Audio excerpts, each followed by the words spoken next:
Kiss Limelight. We got there. I have SPEN here, the legendary house DJ extraordinaire, and I'm very pleased to have you here, mate, and welcome to Kiss FM. Thank you. I appreciate it, Timmy. Appreciate you. First of all, you are house royalty. There's no doubt about that. And, you are. And you go back for so many years. I mean, your involvement with Motherfuckers were one of my favourites, but the Basement Boys and Jasper Street. Tell us a bit. I know you started out DJing originally, or radio DJing, effectively doing mixtapes. Yeah. Tell us about that and then how it all unfolded, because I know the story, but I think people need to hear it. It started out when I was 13, and basically the whole kind of hip-hop thing had kind of started going around Baltimore, especially with some of the AM stations. So one of the AM stations was owned by James Brown, which is called WEBB. And they were playing these, I guess at the time they called them special mixes, where, they would take Genius of Love or one of the other records, and then they would just do like these extended, tailored mixes for the radio stations. So at the end of the day, I was at home messing with a pause button tape deck. And I just kept messing with it, and, till I got to something that I thought was decent enough. And bottom line is And the Beat Goes On by Orbit. And I took it and begged my mother to take me to the radio station. I took it into the radio station. Didn't think that there was going to be anything much of it. But the next day I came home from school and there was my mix playing on the radio. As soon as I cut the radio on, it was really interesting from that standpoint and exciting. So that kind of started the whole process. And then, I got into doing, tailored mixes for the station. Then that went from the AM station to the FM station, and that went to us forming this hip hop group called the New Marks. And that hip hop group was I guess we birthed this track called Girl You Know It's True that Milli Vanilli recorded. And so there were many things that we were doing. We were kind of opening acts in Baltimore, which is where I'm from, for a lot of hip-hop acts when they would come into Baltimore, LL Cool J, Run DMC, Heavy D and the Boys, et cetera, et cetera. And that led us into, making music and, performing, all over the States. It was a really good time. So I guess that was pretty much how I got into it. And being from that era, we had to know how to play more than just hip hop. If you did a party, you had to be able to play sort of all across the board. You had to be able to play pop stuff. You had to be able to play, R&B stuff. So we had to be open-minded enough to be able to make sure that all these things were played seamlessly. And that's kind of how it got. You're just a kid, basically, at this stage. Oh, man, I was 13. So... I was 13, and it was 1982. Right, okay. We've got to get through half an hour. 4 seminal tracks to your career. Yeah. And what an amazing career it's been. So what have you chosen as your first track that's something that, defines who SPEN is? All right, so the first track is Where Love Lives, and I'm part of, there's a couple of reasons why I'm playing it, but the main reason is that I'm here in Australia to play for a party called Where Love Lives. A shout out to my man Spiro, who's actually been a very pivotal part of what I'm going to say, Australian career. I mean, he bought me out in the early 2000s, and he has consistently been faithful to bringing me out, and I really appreciate that. So the first track is going to be Where Love Lives, and then we'll see where... Well, you hit play, and let's Where Love Lives.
Where Love Lives.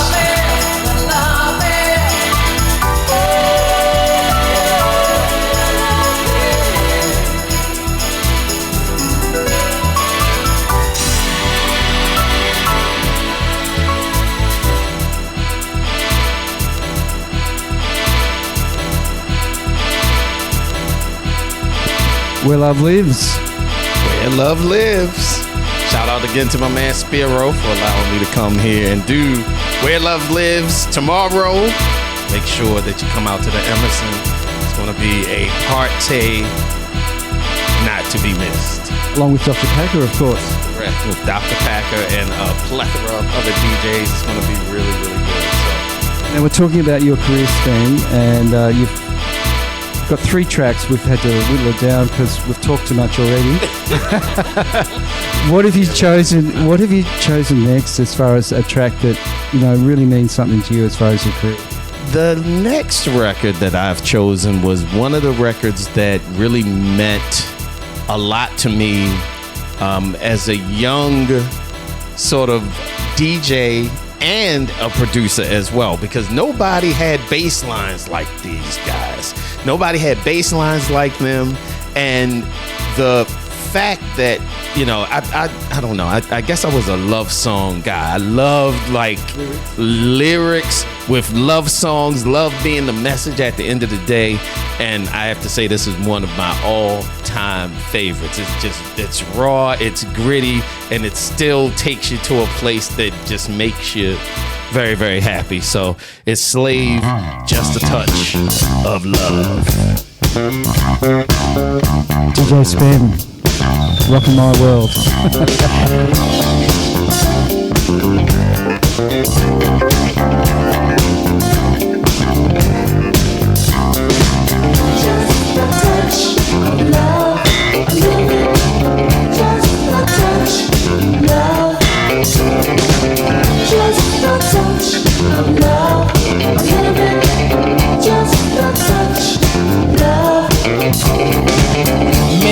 Shine just a little bit,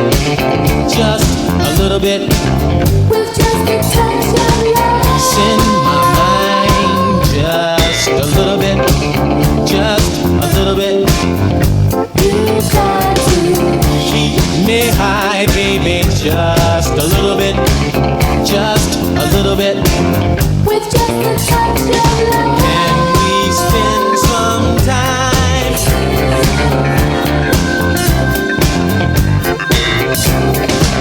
Just a touch of love, a little bit.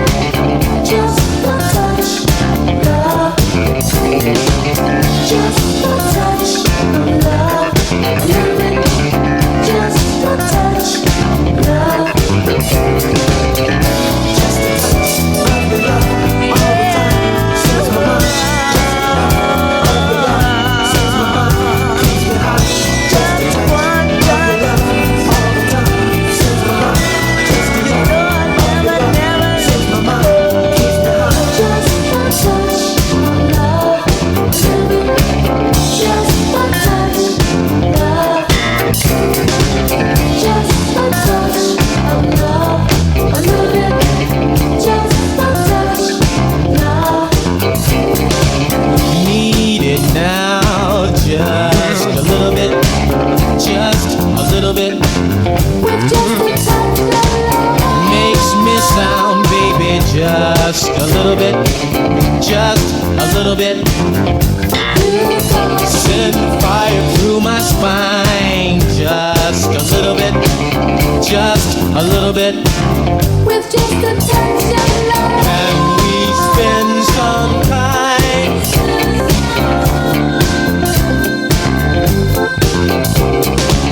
Just a touch of love, a little bit. Just a touch of love.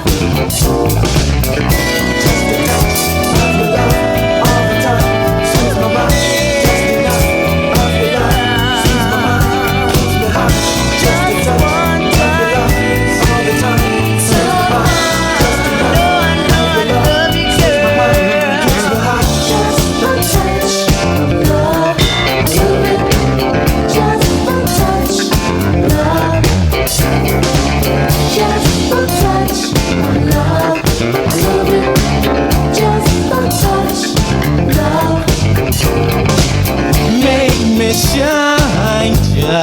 a little bit, just a little bit. With just a touch of love. In my mind, baby, just a little bit, just a little bit. You got to Keep me high, just a little bit, just a little bit. with just a touch of love. Can we spend some time?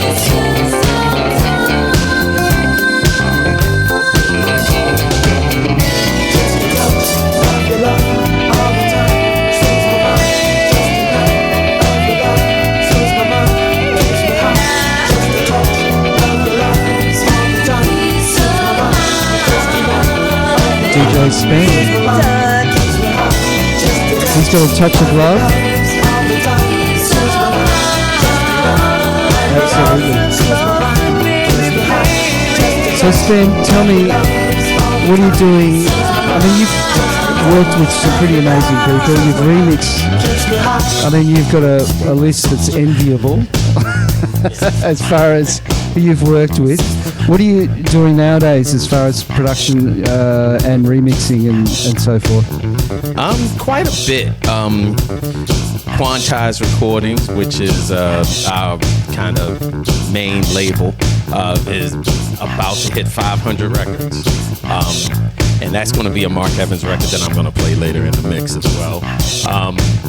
But yeah, that's going on, and it's weird how everything worked out. So we have Q, which is our newest label, and that is at 50 records, and Unquantized is at 400 records. So quite a few things going on with the Quantized label group, as well as distributing.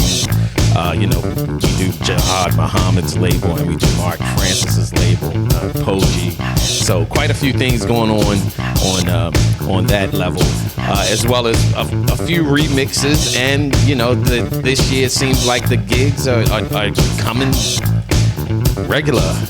Pretty good stuff, and what a blessing that is. So a lot is going on. I'll be doing some Defected Things in England, and Glitterbox in Ibiza, and I'm doing Malta this year as well. So quite a few things going on.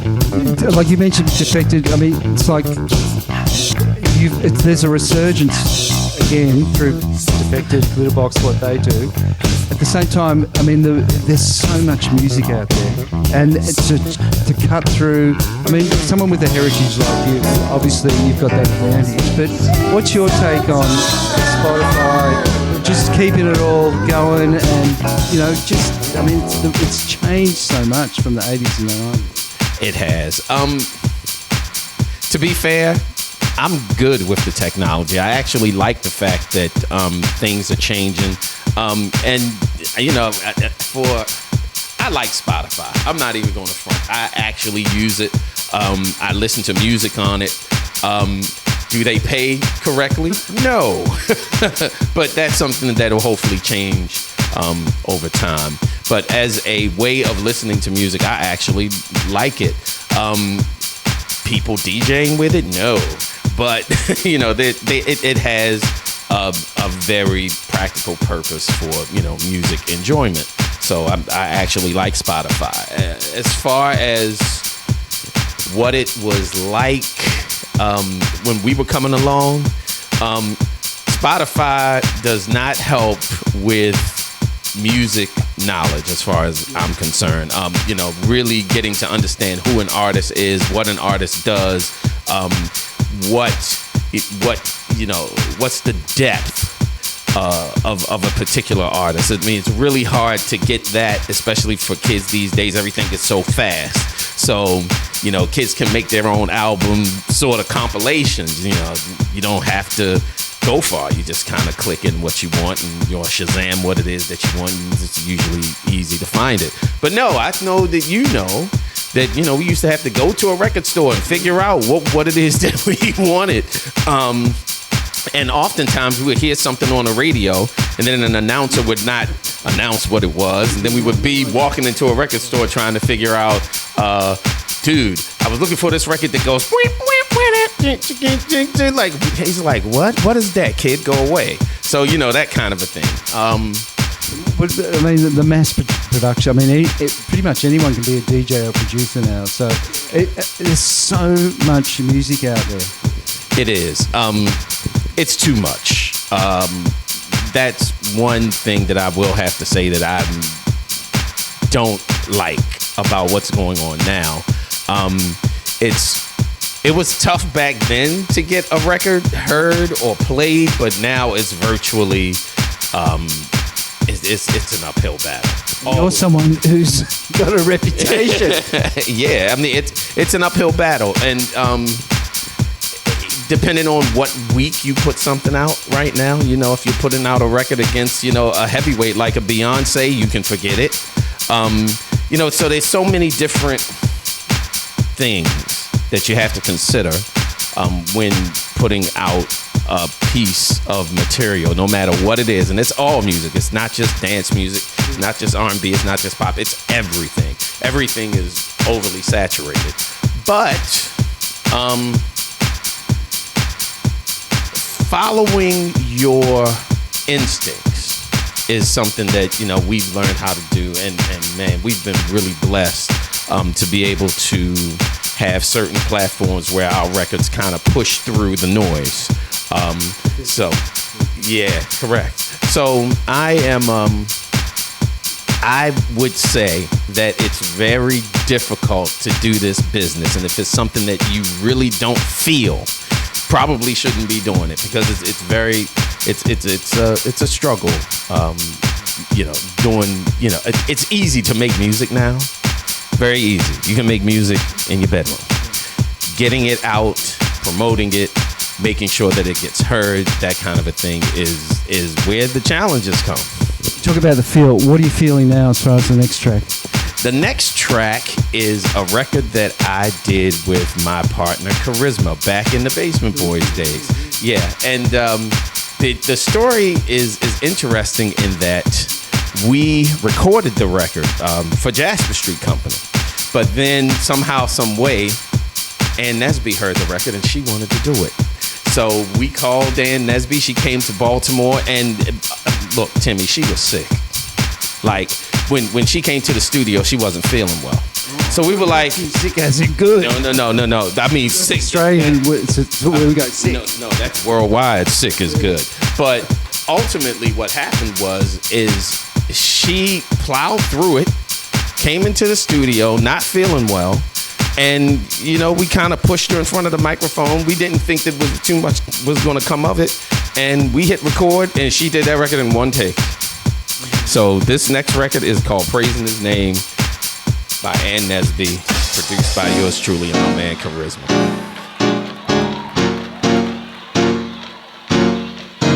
Can I get a witness in the house? Oh, come on, help us, Seth. Thank you. Come on, put those hands together. Come on. Yes. Oh, yes. Oh, yeah. Hey! Say that. Come on. Oh.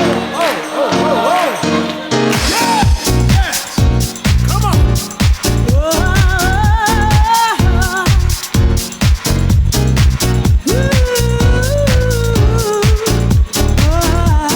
Thank you. Hallelujah. Yeah.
back with you. Can I get a With witness DJ in the SPEN, house? we're talking, well, the history of SPEN house music, basically. You ain't house, but yes, you are. If I'm nothing else, I'm definitely house. My good friend Ben, who you know, we have this ongoing thing where we see each other. He says, "I'm not house," and I say, "No, you ain't house." And What we talking about, Ben? yeah. BEN, Lord have mercy. I thought he was going to come tonight, but Apparently he's on his way, but we'll see. oh, good. Well, I love to see Ben because yes, he's an old friend. So we're going to play one more or two more tracks. I am going to go ahead and just start mixing. Why not? Yep. And actually, not even after this. Let's go ahead. Let's go into the mix now. This is a new track, brand new. It is coming out on the 28th. It's by a crew out of Texas called Molly and Tacos. And the girl's name is B Honey. So it'd be interesting. I really want to know what you think about this particular record. And it's Ben, you're just going to play whatever, bit of new, bit of old, whatever you're going to do. Feel the vibe? Feel the vibe. Yeah, we're going to feel the vibe and get into the mix right now. So yeah, it's going to be some new, some old, some funky, some hard. So yeah, we're going to have a little bit of fun.